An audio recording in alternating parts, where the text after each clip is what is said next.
7 mistakes that beginner real estate buyers should avoid in 2025. Mistake number 1. Skipping the research.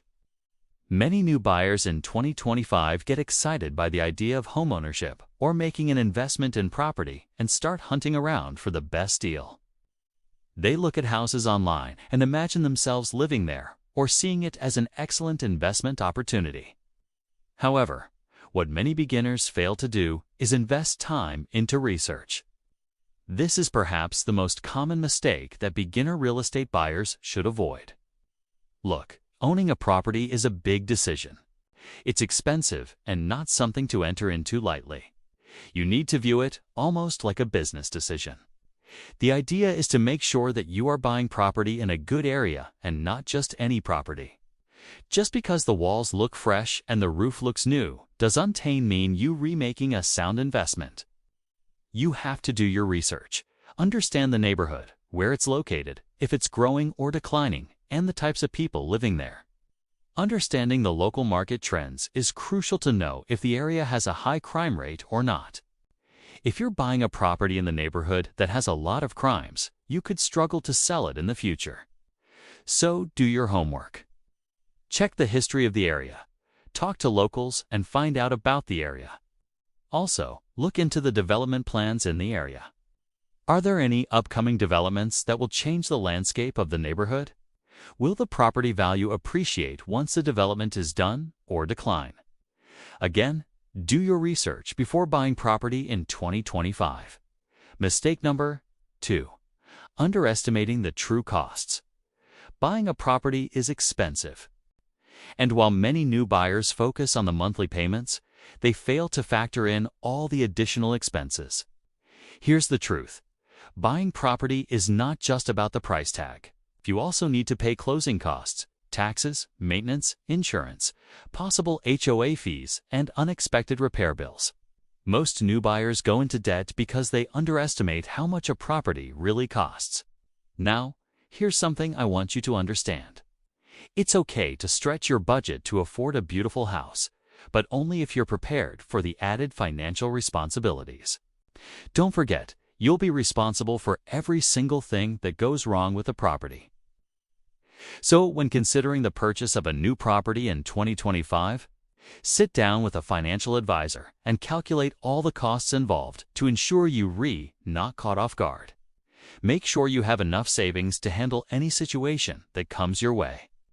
By the way, if you're finding this video helpful so far, please do me a quick favor and click the like button. It helps my channel tremendously, and I really appreciate it. Mistake number 3. Not getting a proper inspection. This is another huge mistake that new buyers make when purchasing a property. Imagine buying a brand new car without checking its engine. That's basically what happens when you skip a professional inspection. These reports may cost a few $100s, but they can save you thousands. Trust me, a good inspector can spot things that the average buyer wouldn't even think of, such as major structural problems, foundation issues, bad plumbing, electrical issues, mold, or even legal problems with the land boundaries. For example, you might buy a piece of land thinking you own a certain area. But after having a survey done, you realize you're actually encroaching on your neighbor's property. Now you have to either move the structure or sell and move.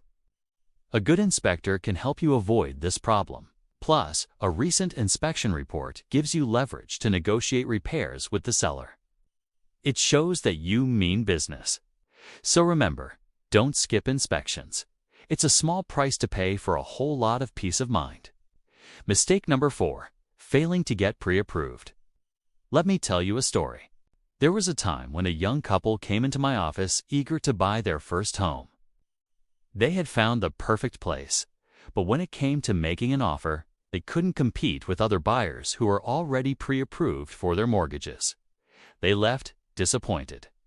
Now, I know you wouldn't want that to happen to you. Getting pre-approved is like getting your game face on before stepping onto the field. Sellers take you more seriously when you have a pre-approval letter, because it shows that you financially qualified to buy a home. Plus, it gives you a clear picture of your budget and what you can afford. Without it, you're essentially going into the real estate arena blindfolded. You might fall in love with a property that's way out of your league, leading to disappointment and wasted time. So do yourself a favor, get pre-approved and make your real estate dreams a reality. By the way, if you're getting value from this video so far, please do me a quick favor and click the like button. It helps my channel tremendously, and I really appreciate it.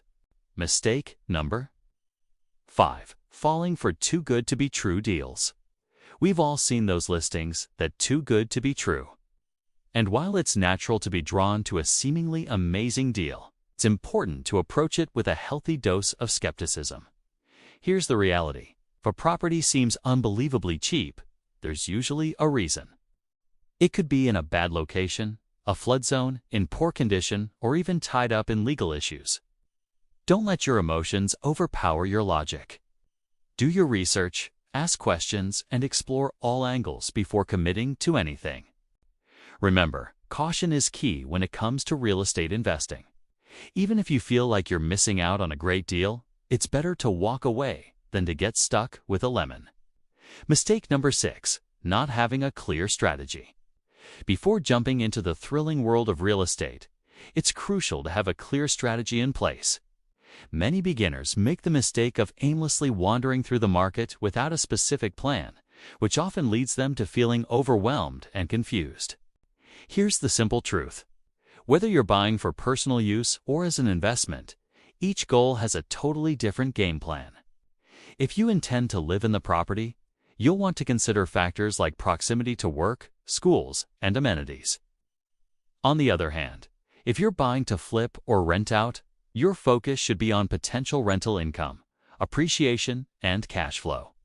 Whatever your strategy, clearly defining your goals will guide your decisions, helping you avoid costly mistakes and setting you up for success in the exciting journey of real estate.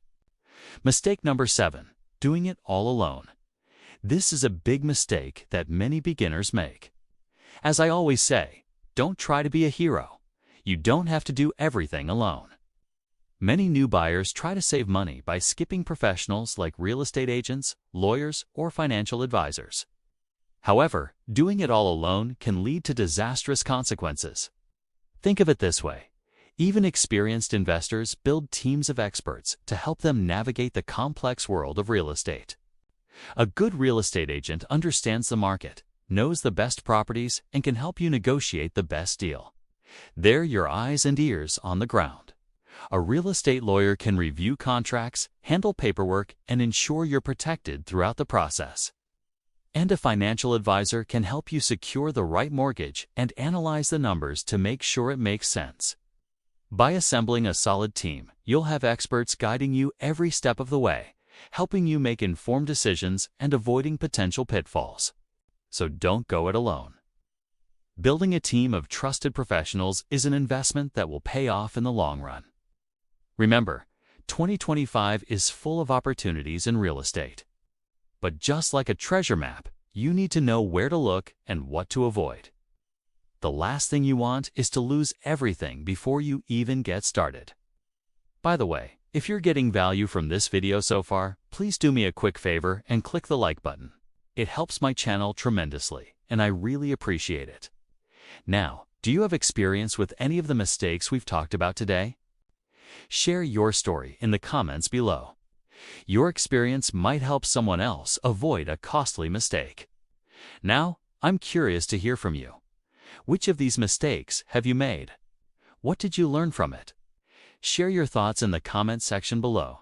And remember, you don't have to go it alone. There are people like me who want to see you succeed. Stay tuned for more valuable tips and strategies. And always remember, knowledge is power. The more you know, the more you grow. I'll catch you in the next video.